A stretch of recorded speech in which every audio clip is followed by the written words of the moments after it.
Welcome to our channel.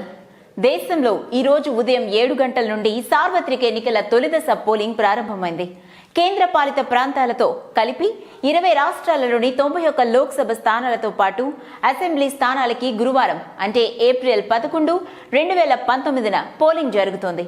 ఈ మధ్య కాలంలో ఓటర్లలో తెచ్చిన మార్పుతో పెద్ద ఎత్తున జనం పోలింగ్ కేంద్రాలకు చేరుకుంటున్నారు. పోలింగ్ ప్రశాంతంగానే ప్రారంభమైనప్పటికీ ఏపీలోని పలుచోట్ల ఉద్రిక్త పరిస్థితులు తలెత్తాయి. ముఖ్యంగా రాయలసీమలోని 4 జిల్లాల్లో టీడీపీ, వైసీపీ మధ్య రాళ్లు రువ్వుకున్న ఘటనలు, ఘర్షణలు తలెత్తాయి.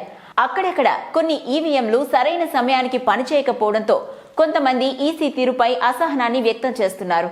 కొన్ని చెదురుముదురు ఘటనల మినహా ఇప్పటి వరకు పోలింగ్ ప్రశాంతంగా జరుగుతుంది.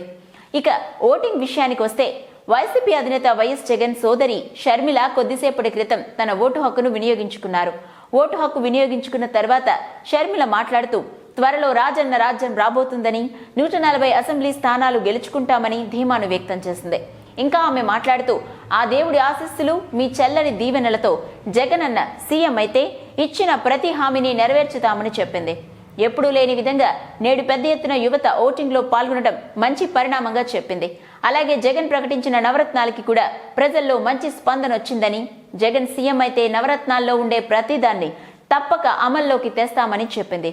మన అధినేతకి ఒక్కసారి అవకాశం ఇవ్వండి అని అడిగిన మాటకి కట్టుబడి ఏపీ ప్రజలు జగన్ కి పట్టం కట్టబోతున్నట్టు చాలా స్పష్టంగా అర్థమవుతుందని చెప్పింది.